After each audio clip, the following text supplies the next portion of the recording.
अपनी बाइबल को पकड़ो, उसे हाथों में उठाकर बोलो, ये वचन मेरे शुद्ध रहने का आधार है। मैं इस वचन पर अपने ध्यान को लगाऊंगा, ये मेरे मुंह से निकला करेगा। यही एकमात्र रास्ता है मेरी जंगियाई का, मेरी बरकत का। यीशु मसीह के सामर्थी नाम में हम मांगते हैं। तारीफ करो जोर से आज के दिन के लिए। Hallelujah, hallelujah. भजन संहिता 16 उसकी 11 आयत। तू मुझे जीवन का रास्ता दिखाएगा, तेरे निकट आनंद की भरपूरी है, तेरे दाहिने हाथ में सुख सर्वदा बना रहता है। हालेलुया। कलीसिया इसलिए आशीषित नहीं होती सिर्फ कि वो चर्च अटेंड करती है, टाइट देती है। नो नो नो, ये सिर्फ कलीसिया का यही काम नहीं है।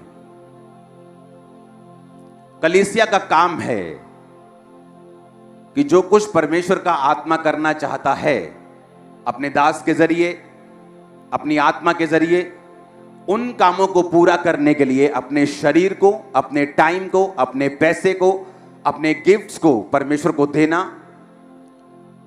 तब बाइबल कहती जो कलीसिया आई है वो आशीषित होगी। आमीन। पौलुस ने कहा परमेश्वर तुम्हारी हर घटी को इज्जत समेत पूरा करेगा। कई बार घटियां बेइज्जती से पूरी होती हैं। हाँ, कि घटी हो गई, आप मांगने जाते हैं, वो 10 टाइम बेइज्जती करता है और फिर देता है 20,000 ब्याज टाइम पर देना पर। परमेश्वर कहता लेकिन मैं तुम्हारी हर घटी को इज्जत से पूरा करूंगा, तुम्हें बेइज्जती नहीं होगी। पर यह किसको बोला गया? यह उस कलीसिया को बोला गया जो पौलुस के मिशनरी कामों में उसकी सहायता करते थे, जो चंदा भेजते थे, जो उसके साथ खड़े थे, जो पौलुस के साथ खड़े होने से शर्मिंदा नहीं थे। बाइबल कहती पौलुस ने कहा अब मेरा परमेश्वर तुम्हारी हर घटी को मसीह में महिमा सहित पूरा करेगा। हालेलुया। पिछले साल पंजाब में बहुत विरोध हुआ परमेश्वर का। मेरे गांव मत आना, इधर नहीं आना, उधर मत आना।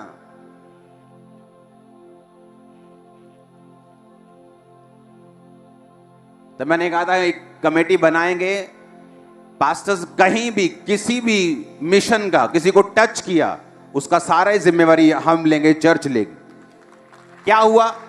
किसी पास्टर को चोट लगती थी, कोई चाकू मार गया, उसको लगता अब क्या होगा, उसका बेस्ट हॉस्पिटल में ट्रीटमेंट होता था, उसकी फैमिली को मंथली पेमेंट मिलती थी, उसका पूरा इलाज फर्स्ट क्लास हॉस्पिटल में, उसको कोई चिंता नहीं थी।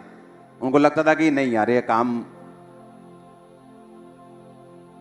हर संडे मेरा बयान आता था कि नहीं? क्योंकि पंजाब के हर गांव से इस चर्च के मेंबर हैं, तो मेरा बयान काम करता था। अब लोग बोलते हैं मणिपुर के लिए बयान क्यों नहीं देते? वहां मेरा कोई मेंबरशिप नहीं है, कांटेक्ट नहीं है। मेरा बयान उनका नुकसान करेगा, फायदा नहीं करेगा। लेकिन क्या मैं काम कर रहा हूं? खुदाबंद छक्के छुड़ा देगा। टाइम की वेट करना, अपनी जस्ट वेट करना। हर काम को बोल के किया जाए जरूरी नहीं। यीशु ने हमें सांपों की तरह बुद्धिमान रहने के लिए बोला। तो डोंट वरी, अगर मैं किसी चीज का नाम नहीं ले रहा हूं तो मैं उसके लिए काम नहीं कर रहा हूं, ये भूल जाओ। ये जिंदगी खुदा के लिए और उसके लोगों के लिए, और कुछ नहीं कर रहा हूं मैं। मेरा कोई पर्सनल एजेंडा नहीं है, मेरा कोई पर्सनल बिजनेस नहीं है। मैं चाहूं तो लाखों करोड़ों मिलियंस ऑफ डॉलर्स कमा सकता हूं देश के बाहर जाके। मैं आपके बीच में रहता हूं, रोज सुबह 1, रोज शाम 8, रोज सुबह 1, रोज शाम 8। आपने मुझे फंसा लिया है। हालेलुया। आप मुझे जाने नहीं देते कहीं पे। अगर मैं नाम नहीं ले रहा हूं तो उसका मकसद है, क्योंकि जहां मेरा नाम लेने से फायदा होगा मैं लूंगा, जहां उनका नुकसान होगा मैं नहीं लूंगा। लेकिन काम कर रहा है खुदावंद, मैं आपको बता रहा हूं। सुनो, जिस जिस जगह पे आप हिस्ट्री देख लो, पड़ोसी देशों की देख लो, दूर देशों की देख लो, जिस जिस देश में परमेश्वर के नाम का विरोध पब्लिकली हुआ है, उन्होंने मार भी पब्लिकली खाई है। भूचालों से, प्राकृतिक आपदाओं से, सूखे से, बाढ़ से, देख चेक कर लो, जाओ जाओ चेक कर लो, जाओ हिस्ट्री चेक कर लो। परमेश्वर तुमको कहता है माफ कर दो, इसका मतलब ये नहीं वो भूल गया है। जीसस ने कहा पिता इन्हें माफ कर, ये नहीं जानते क्या हो रहा है, ये क्या कर रहे हैं। इसका मतलब ये नहीं परमेश्वर ने माफ कर दिया। कुछ ही सालों के बाद रोमी आए, यरूशलेम के सारे आराधनालय को ढाकर, वो लोग जो अपने आराधनालय पे घमंड करते थे उनको बंदी बनाकर उनके 3600 लोगों को मारकर घड़ीस कर वहां से लेके गए थे। परमेश्वर ने कहा था पिता इन्हें माफ कर, उसने तो माफ कर दिया, लेकिन वो कहता जब तू माफ करता ना, तू अंगारों का ढेर लगाता है अपने माफ करने वाले के सिर पे। तो लोग तो विरोध करके भूल जाते हैं, लेकिन जब परमेश्वर जवाब देता है ना, तो तौबा तौबा कानों में हाथ लगते हैं कि नहीं।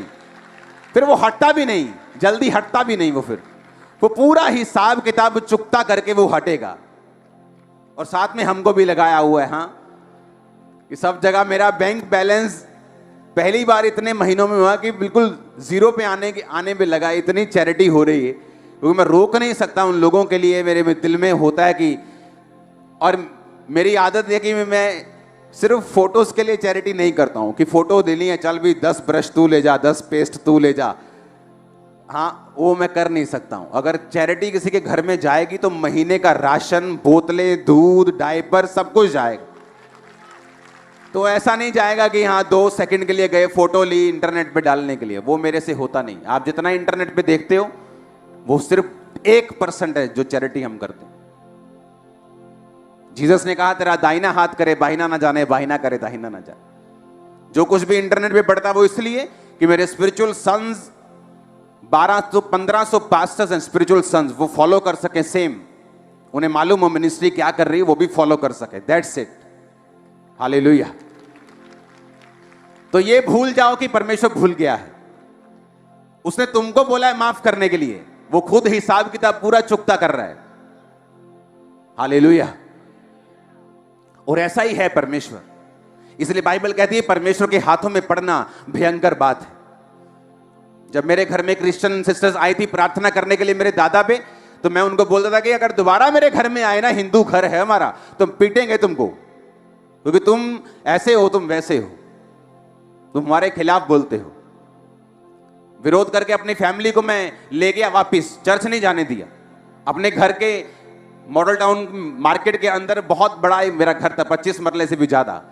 तो वहां मैंने अपने घर की ड्योढ़ी के ऊपर मंत्र लगा दिए थे कि सारा दिन इनको सुनना है, खबरदार जो चर्च गए तो। आप जानते नहीं मैं कहां से आया हूं, लेकिन जब पागलपन के दौरे पड़े, जब बीमार हुआ, जब डॉक्टर्स ने, जब वैद्यों ने, जगहों ने जब हाथ खड़े कर दिए, पागलों की तरह मैं जाता था उनकी जगहों के ऊपर। आप मुझे देख के बताओ मेरा क्या है फ्यूचर, मैं क्या करूं, मैं ऐसे फील कर रहा हूं, मैं ऐसे महसूस कर रहा हूं, मेरा दिल करता मैं सुसाइड कर लूं, मुझे पागलपन के अटैक होते, मैं कोई हल नहीं। क्योंकि मैं भूल गया था कि मैंने विरोध किया था जीसस का। मैं तो भूल गया विरोध करके, जीसस कहां भूलते हैं। तुम तो भूल गए विरोध करके, हाला लाला मचा के, और तुम्हें लगता था कि क्या होगा। लेकिन जब वो फिर चिट्ठियां खोलता है, खाते खोलता है बराबर करने के लिए, फिर वो ऐसा बराबर करता है। हालेलुया। परमेश्वर से पंगा लेके कोई बच सकता है क्या? कोई नहीं बचा आज तक। कोई उस पर केस नहीं कर सकता कि तू भूचाल क्यों दे रहे, तूने बारिश ज्यादा क्यों कर दी। कोई केस कर सकता है क्या?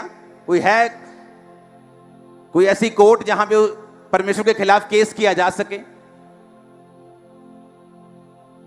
इसलिए बाइबल कहती है डरते रहो और कांपते रहो और अपने उद्धार का काम करते रहो। हालेलुया।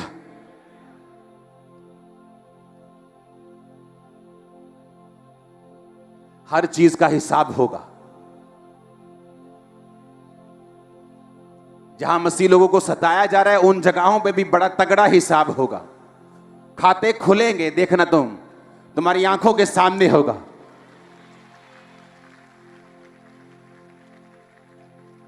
हालेलुया। हम कोई मुर्दा परमेश्वर को थोड़ी मानते हैं कि हमें सांसारिक योजनाएं बनानी पड़ेंगी। हमारा परमेश्वर जिंदा है। जब वो योजना देगा तो आत्मिक देगा और वो काम करेगी। आमीन ऊंचे वाला चाहिए चर्च।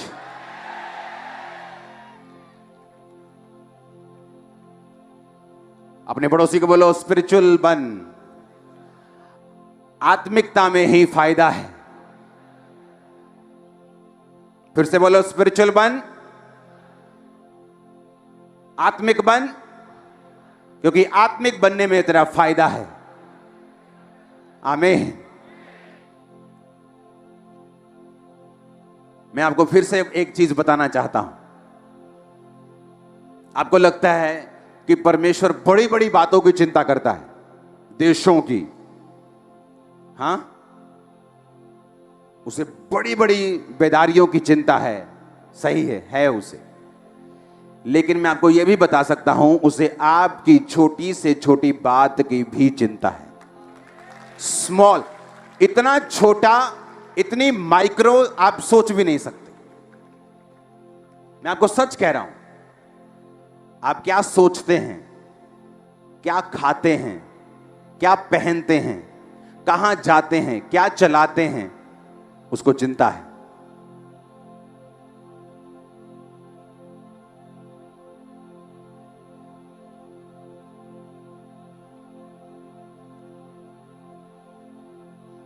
मेरे घर में एक टीवी था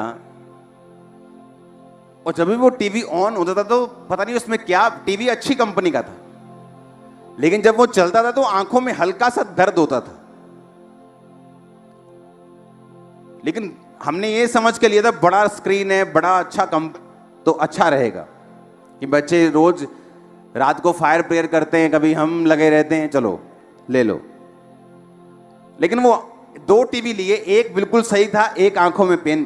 परमेश्वर को मालूम था ये आंखों के लिए सही नहीं। आप इमेजिन करना, वो टीवी बिना कारण के ही टूट गया, लाखों रुपए का, और उसकी जगह सेम टीवी आया, बिल्कुल राइट, कोई पेन नहीं। आपकी छोटी सी चीज परमेश्वर चिंता करता है। मैं आपको बता सकता हूं, आपकी सोच। हमें पता क्या लगता है कि परमेश्वर इतनी छोटी बातों की चिंता।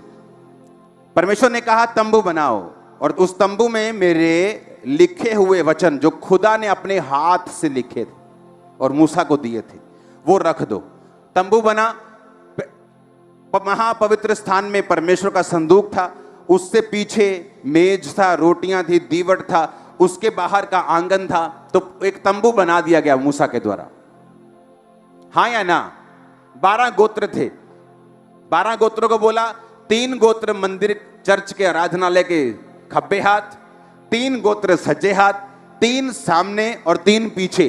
12 गोत्र थे। तो 12 गोत्र जब परमेश्वर बोलेगा कि यहां से निकल के आगे चले जाओ, तो 12 गोत्र उठेंगे और चलेंगे, और 3 इधर 3 इधर। कौन से 3 वो भी बताया, ये 3 इधर, ये 3 इधर, ये 3 इधर, ये 3 पीछे। तो जब तंबू उठाया जाएगा तो तुम भी 12 लोग साथ साथ, 12 गोत्र, लाखों लोग थे। 6 लाख तो युद्ध करने वाले लोग थे, 20 साल से ज्यादा। स्त्रियां शामिल नहीं की गई थी। तो आप इमेजिन करो, 20 लाख की पॉपुलेशन थी। वो 20 लाख लोग थे जो तंबू के आसपास चलते थे। और परमेश्वर ने क्या कहा, तंबू में जो लोग होंगे, तंबू का जो सेवा करेंगे, वो लेवी लोग, वो उसमें शामिल नहीं थे। तो जैसे ही परमेश्वर बोलता था कि तंबू उठा के चलो आगे, तो कुछ उसके दीवट को उठाते थे, कुछ की ड्यूटी लगी थी पवित्र स्थान को उठाना, कुछ की ड्यूटी पर्दे उठाना, बांस जो भी था उनके पास उठाते थे, वो चलते थे। लेवी बीच में, 12 लोग साइड पे चलते थे। समझ आई कि नहीं आई? अपने हाथों को उठा के बोलो, परमेश्वर जो कुछ अब मैं समझूं वो 100 गुना फलों को लेके आए। मांगो अपने हाथों को उठा के, पहले ऊंची आवाज में।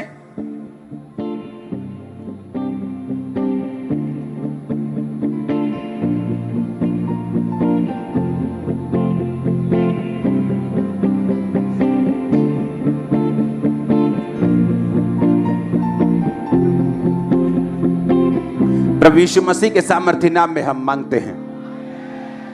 अब ध्यान से समझना, 12 गोत्र थे, बोलो कितने? परमेश्वर ने कहा जब मैं इन 12 गोत्रों को इज़राइल को मिस्र से छुड़ा कर लेके आया था, तो कैसे छुड़ा के लेके आया था? लास्ट चमत्कार परमेश्वर ने क्या किया था मिस्र में? बोलो, लास्ट मिरेकल क्या था? पहलोठे मार दिए थे। हां, तारीफ करो जोर से। उनके पहलोठे यानी बड़े बच्चे, जो सबसे बड़े फैमिली का था, वो सब मार दिए थे, फिरौन के भी, फिरौन की प्रजा के भी। और वो डर गए और उन्होंने कहा इजराइलियों का खुदा सच्चा है, इन्हें छोड़ दो, सताओ मत। एक ही रात में मूसा, उसके साथ इजराइल की सारी कौम निकल गई। समझ आई कि नहीं? फिर उन्होंने तंबू बना लिया जहां पर परमेश्वर का वो भवन और परमेश्वर का जो संदूक था लिखा हुआ वो रखते थे। अब परमेश्वर ने क्या कहा? लेवी, जो सेवा करने वाले लेवी थे, जो भवन की सेवा करते थे, उसको उठाते थे, साफ करते थे, उठाकर लेके जाते थे, अंदर याजक के अधीन रहते थे। परमेश्वर ने कहा ये गोत्रों में नहीं गिने जाएंगे। 12 गोत्र थे, लेवी निकल गए, कितने रह गए? 11। परमेश्वर ने कहा यूसुफ भी गोत्रों में नहीं गिना जाएगा, बल्कि यूसुफ के दोनों बेटे वो गोत्रों में गिने जाएंगे। यूसुफ निकल गया, कितने रह गए? 10। यूसुफ के 2 बच्चे एप्रेम और मनश्शे ऐड हो गए, कितने हो गए? 12 के 12 हो गए। अब 12 गोत्र, बीच में लेवी। मान लो ये तंबू है, हां, ये स्टेज लगा लो, सिर्फ तंबू है। परमेश्वर ने कहा लेवी लोग तंबू के आसपास रहेंगे। 3 गोत्र इधर, 3 इधर, 3 उधर, 3 पीछे रहेंगे।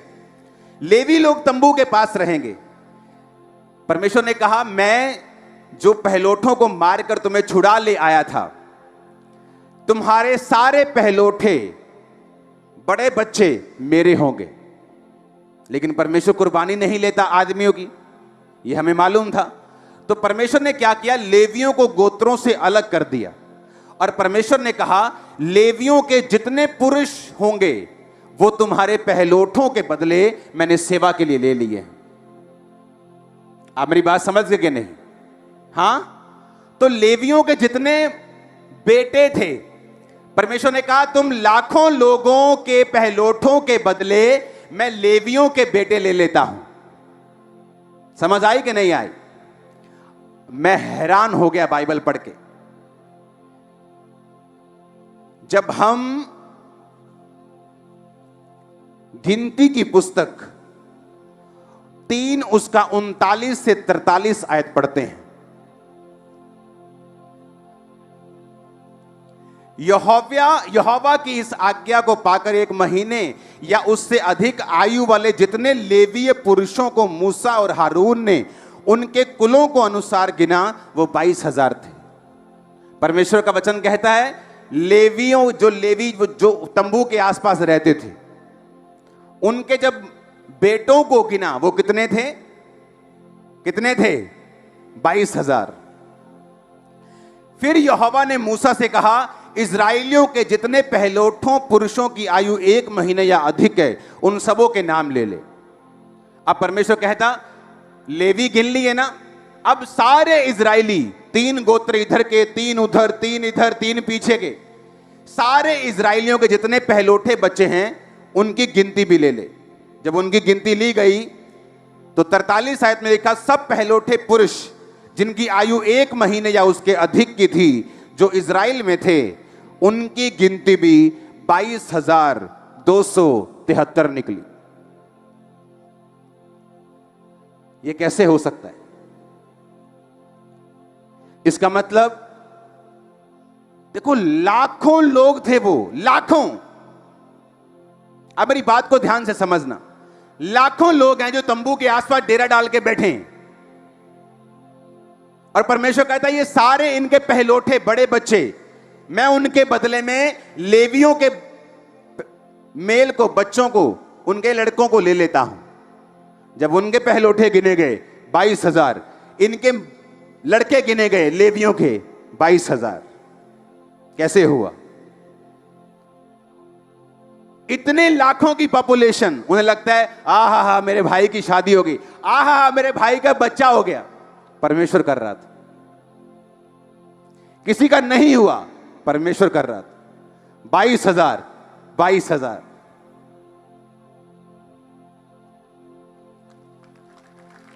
सोचो, इतनी माइक्रो मैनेजमेंट कर रहा है कि वो पॉपुलेशन को भी कंट्रोल कर रहा है, और तुम्हें लगता है मेरी शादी हो गई इसलिए बच्चा हो रहा है। वो कहते तुम्हारे सारे पहलौठे मेरे, लेवियो अपने मेल बच्चों को गिनो, कितने हैं? 22,000। तुम्हारे पहलौठे कितने? 22,000। मैं जिंदा खुदा हूं, उसने कहा। मैं जानता हूं एक एक चीज जो तुम्हारी लाइफ में हो रही है। इमेजिन करो, तुम्हें क्या लगता है तुम्हारी जिंदगी में जो हो रहा है परमेश्वर को मालूम नहीं? कौन सी सोच तुम्हें तंग कर रही, क्या उसे मालूम नहीं? कौन सी चिंता तुम्हें सता रही, क्या उसे मालूम नहीं? कौन सी बॉडी का पार्ट तुम्हारी हीलिंग को चाहिए, क्या उसे मालूम नहीं? क्या तुम्हें तुम्हारी लाइफ में परमेश्वर चाहता है? तुम्हें यह देखना है वचनों के जरिए से। वो ऐसा परमेश्वर है जो लाखों में भी एक एक गिनती को, एक एक बच्चे को कंट्रोल किया हुआ उस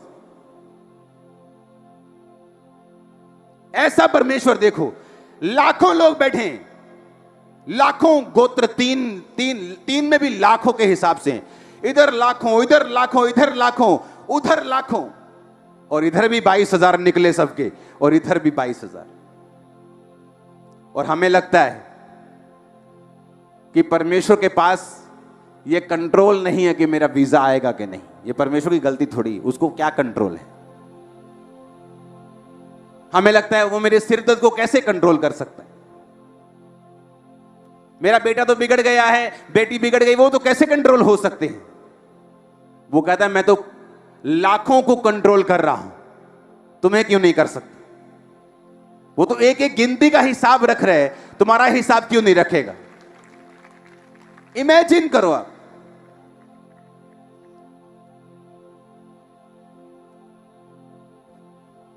सब शुरुआत करते हैं मसीह में। हां,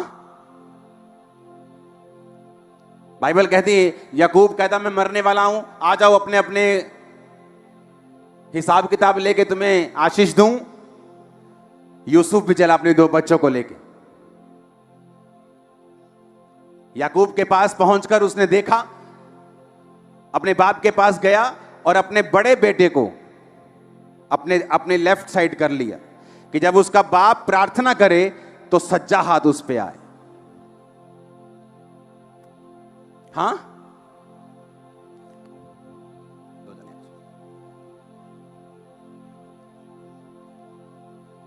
थोड़ा बुजुर्ग बंदा चाहिए।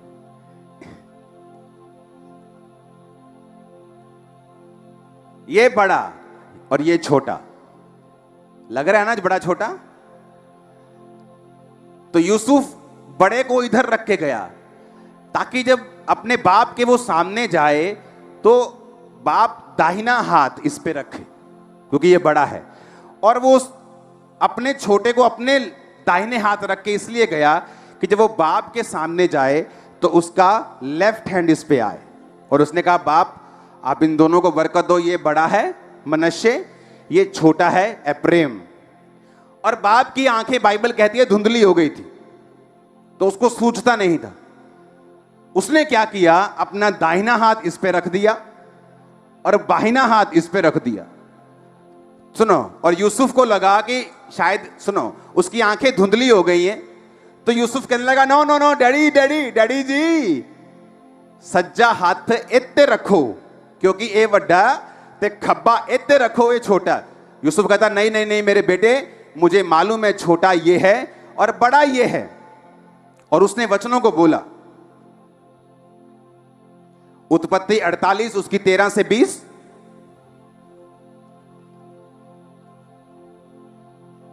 उन्नीस आयत में पढ़ता हूं। पिता ने कहा नहीं, सुन है मेरे पुत्र, मैं इस बात को भली भांति जानता हूं, यद्यपि इससे भी मनुष्यों की एक मंडली उत्पन्न होगी और वो भी महान हो जाएगा, तो भी छोटा भाई इससे अधिक महान हो जाएगा और उसके वंश से बहुत सी जातियां निकलेगी।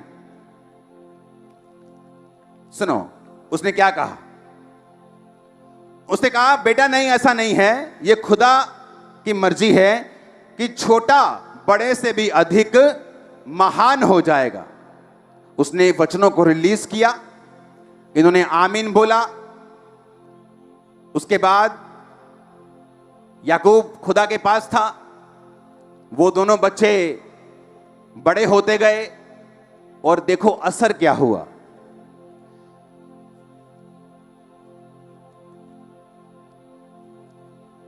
गिनती 2 उसकी 18 से 21 में उसका असर नजर आता है।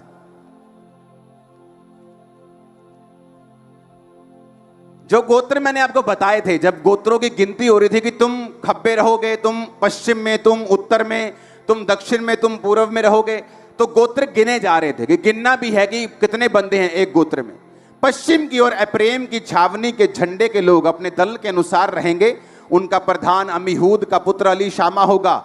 उनके दल के गिने हुए पुरुष 40,500 हैं। एप्रेम छोटा, कितने पुरुष निकले लड़ाई वाले? 40,500। 20 में लिखा उसके नजदीक मनश्शे के गोत्र के रहेंगे। उनका प्रधान पदासूर का पुत्र गमलीएल होगा। उसके दल के चुने हुए गिने हुए पुरुष 32,200 हैं।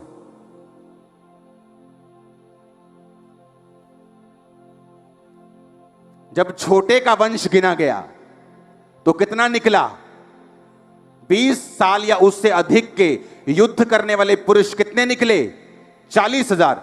जब छोटे का गिना गया तो कितने निकला? बड़े का निकला गया कितना? 32,000। आपके घर में पहले बड़े की शादी होती, हां, फिर छोटे की होती। ऐसा ही होता है कि नहीं?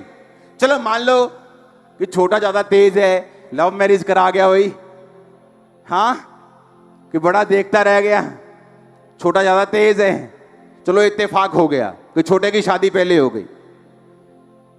पर ऐसा एक बार हो सकता है, पर छोटा आत्मिक था, खुदा के ज्यादा नजदीक था। और बाइबल कहती है यूसुफ मनश्शे के पोते और एप्रेम के पड़पोतों को देखने पाया। पहले पड़पोता उसने किसका देखना चाहिए था? मनश्शे का बड़ा था वो, पर बाइबल कहती वो उसने पड़पोते किसके देखे? एप्रेम के। एप्रेम की गिनती 40,000, बड़े भाई की गिनती 32,000। क्योंकि जब वर्ड्स रिलीज हुए, एक व्यक्ति जब आत्मिक होने का फैसला करता है, उसका सगा भाई हो या साथ में आया हुआ क्रिश्चियन हो जो उसके साथ प्रभु को जिसने माना था सेम टाइम पर अगर आप आत्मिक हैं, रिजल्ट नजर आएगा आने वाले दिनों में।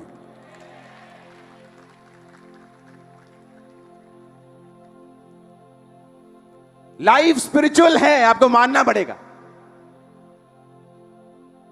जब दोनों भाई वहां से निकले कोई फर्क नहीं लगा।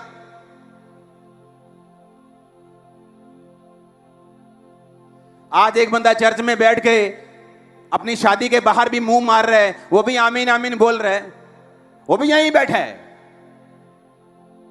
व्यभिचार कर रहा है, वो भी यहीं बैठा है। और जो पवित्रताई में चल रहा है, वो भी यहीं बैठा आमीन बोल रहा है। जब यहां से निकलते हैं कोई फर्क नहीं लगता, दोनों एक जैसे हैं। सेम ऑटो पे आए, व्यभिचार करने वाला अच्छी कार पे आया है, उल्टा तो लगता है ये सेम ही है।